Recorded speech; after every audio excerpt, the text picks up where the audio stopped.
All right, folks, welcome back inside the Janitor's Closet. My name is Bryce Hunt, joined as always by Josh Frey-Sam. What's going on, Josh? Week 16 NFL season. We're getting close to that playoff push. Only one play today on our best bets show. It's a Mhm. 3 unit play. We've been red hot, staying red hot. Not a positive week last week, but we were able to hit our highest unit bet of the week with that Green Bay Packers Monday Nighter. So staying hot on the big bets here. We're looking to, again, we had one play a couple weeks back. We were able to win that. So these, I guess, shorter volume weeks have been good to us so far. Looking to keep that going. And we also are going to have our anytime touchdown parlay as always. Josh, what did you see on the slate this week? You mentioned to me it's just it's a tough one for the books. Yeah. What did I see? Not a whole lot. That's the answer to that.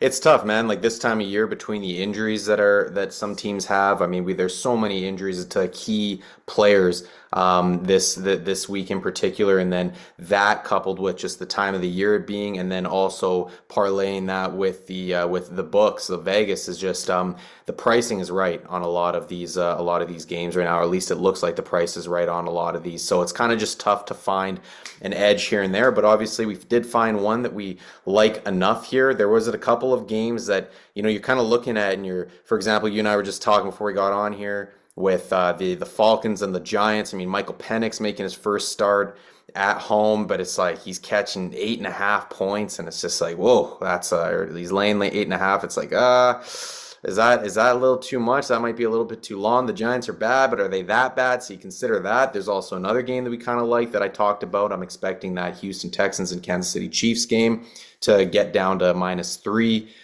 In which case, I think that we're probably going to take that, but they're not going to be a part of our best bet show. But stay tuned on our Twitter for that. But yeah, man, there's just not a whole lot here to necessarily dive into to love. So, but again, we found one, so hopefully we can take it home here and get our one, get out, move on to week 17. Yeah, and if we do have any more plays you mentioned, it'll be on Twitter or X. You can follow us there at TJC Bets. Right here on YouTube, where you're watching us go live here, you can hit that subscribe button, hit that like button, leave a comment. We appreciate your support. Quick video today. We'll get in and out. AFC North is going to be our play this week, Josh. Cleveland Browns, the Cincinnati Bengals. Yeah, this is one of those games again that we talked about last week. We had a couple of games where it's like you have one team that's in the playoff hunt, you got the other team that's well out of the playoff mix there. This is just that. I mean, Cincinnati Bengals they're staying alive here somehow, some way. Even though when everything looked dead, they are very much alive in the playoff race. Need a couple of things to go their way, and I think this week was one of those things that happened to go their way. They got Dorian Thompson-Robinson, who is making the start here for the Cleveland Browns. And yeah, I think that's something that has gone their way, no question about it. That's a lucky break for the Cincinnati Bengals and this defense that has really struggled so far this season. The play here, Bryce, is we're not taking the full game. We're taking Cincinnati Bengals first half -4.5, and we're taking that for 3 units on this one. If we go back, Bryce, and look since we could go back all the way to 2018, but this thing, we're just going to go to 2022, okay? Among quarterbacks that have played a minimum of 150 snaps, okay, since 2022 for the last 2 seasons. No quarterback ranks worse than DTR in EPA per play, okay? For every play that he is on the field, the Cleveland Browns have lost 0.284 points. Okay, more than a quarter of a point every snap that he is on the field. The Cleveland Browns are falling behind in a game. So that tells you something. Also, no quarterback. His air yards, 6.1, is only second lowest to Trevor Siemian.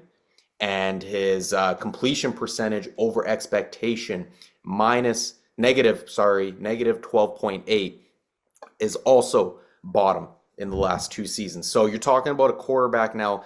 There's always the element of we have not seen DTR in a little while now. Maybe him sitting and seeing Jameis come in right over the past however many weeks. And watching Deshaun, and I know that DTR got a little bit of playing time earlier this season after Deshaun went down, but maybe him sitting, there's always the element. Maybe he comes back and he's a new guy, new cat. But I'm gonna side with the history that we have on him and say that he is probably not going to be very good in this spot. On the other side, you have Joe Burrow, who if the Cincinnati Bengals were winning some of these close games, Joe Burrow's in the MVP conversation with your boy Lamar, and he's in the MVP conversation with Josh Allen. Okay, Joe Burrow is playing, I think, probably the best I've seen him play since even going back, maybe even going back to his college days, perhaps. Like he is playing lights out. He's even said that he is playing the best he has played, I think, in his career, or at least over the past few seasons, at least. So Joe Burrow is playing extremely well. This offense is firing off cylinders. This Cleveland Browns defense hasn't been spectacular. And then you look at the offensive weapons that are going to be available. Jerry Jeudy should be there. He's dealing with a knee injury, but he's logged back-to-back full participations. Cedric Tillman isn't a guarantee to get back in this one. He's dealing with a concussion, but he's logged back-to-back limiteds. You have David Njoku, who's still dealing with a hamstring injury, back-to-back DNPs. And then on the defensive side of the ball, Martin Emerson is up to a limited participation, but Myles Garrett and Shelby Harris both have not practiced yet this week. So kind of interesting there on the defense side of the ball for Cleveland Browns. I'm just going to quickly look through the injury report for the Cincinnati Bengals. Orlando Brown's probably not going to play in this game. He's still dealing with that fibula injury.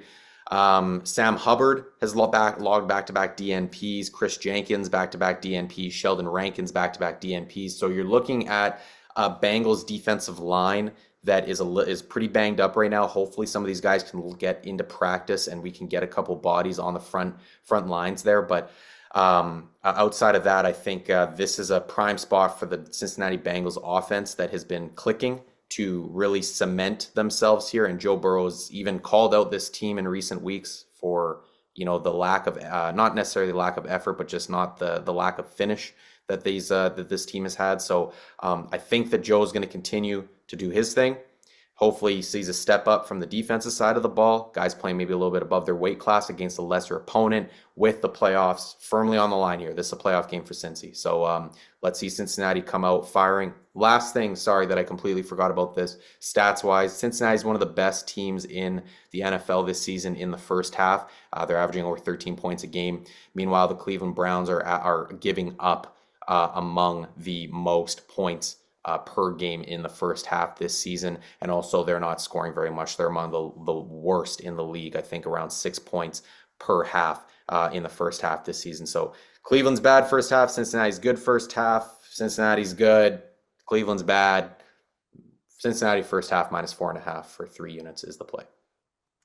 Let's do it. It kind of, that Cleveland offense kind of looks like a JV squad when you talk about Jameis Winston and Deshaun Watson being out at the quarterback position. Nick Chubb just placed on the IR again. Yep. Potentially Cedric Tillman out again with that concussion, and David Njoku. Those are all, they're starting offensive weapons. So looking for Cincy at home to take advantage of the Cleveland Browns in the first half here, -4.5 for 3 units. Josh, let's transition here to our anytime touchdown parlay. What do you like in this one? Yeah, we're going to go James Conner on my side here. And I was telling you as well, looking into a couple of pros this week and seeing what they like, especially on a slate that's so tough like this and hearing what guys like. There's a couple pros that actually have the over, a couple pros that I trust, I should say, that have the over in this Arizona Cardinals and Carolina Panthers game. The Panthers' run defense still stinks. And so I think Arizona should hopefully have opportunities here, red zone opportunities. There's also an interesting thing about Kyler Murray and his playing against man coverage defenses versus zone coverage. He succeeds way more against those zone coverage defenses, which the Carolina Panthers absolutely love to sit in zone. So there's a Kyler Murray's been underwhelming this season, but there's a potential for him to kind of find some success in this game and lead this offense, in which case James Conner should have plenty of opportunity to punch it in around the goal line. So James Conner is going to be my pick. What about you? I'm going to go to Drake London. You mentioned it at the top of the show there, Michael Penix Jr. making his debut. And the big thing here for me is these rookie quarterbacks love to get established with their top alpha wide receiver. We've already Mm-hmm. seen it this year with Jaden Daniels finding Terry McLaurin. Recent weeks, we've seen Caleb Williams and Keenan Allen getting accustomed there. Even last year, you can talk about CJ Stroud with Nico Collins. I'm looking for Michael Penix Jr. to get established, find Drake London. He's been good this year. Obviously, haltered a little bit by the play in recent weeks by Kirk Cousins, but still having a very respectable year. I'm looking for Drake London to find the end zone here. I think he's going to get a lot of targets from Michael Penix. Yeah, there's I like that, and there's like I said before, the spot is great for Michael Penix here because I mean the New York Giants defense is not only bad, but they're so banged up, especially on the back end. Like they are, wow, they got some guys here that you look at on their depth chart that's like, who is that? So they are fielding. You talked about a JV squad for Cleveland. That might be what we're looking at here for the New York Giants. So I think there should be opportunity for Drake London to get in the end zone there. I like it. Yeah, 5 receiving touchdowns put on him last week. So probably going to be a couple more coming. I'm thinking Drake London's going to be one of them. That'll do it for this week, Josh. Week 16, our anytime touchdown parlay to do a recap. Drake London and James Conner. And our one and only play on the big slate here is Cleveland at Cincinnati. We're taking the Bengals first half, -4.5 for 3 units. Getting close to playoff time, folks. We're going to be making this push. If you are riding with the boys, we always like to get hot around this time, roll that into the playoffs, into, of course, the big game. Hit that like button, hit that subscribe button, leave a comment down below. We appreciate you, folks, and we will see you right here next week for week 17. Bears.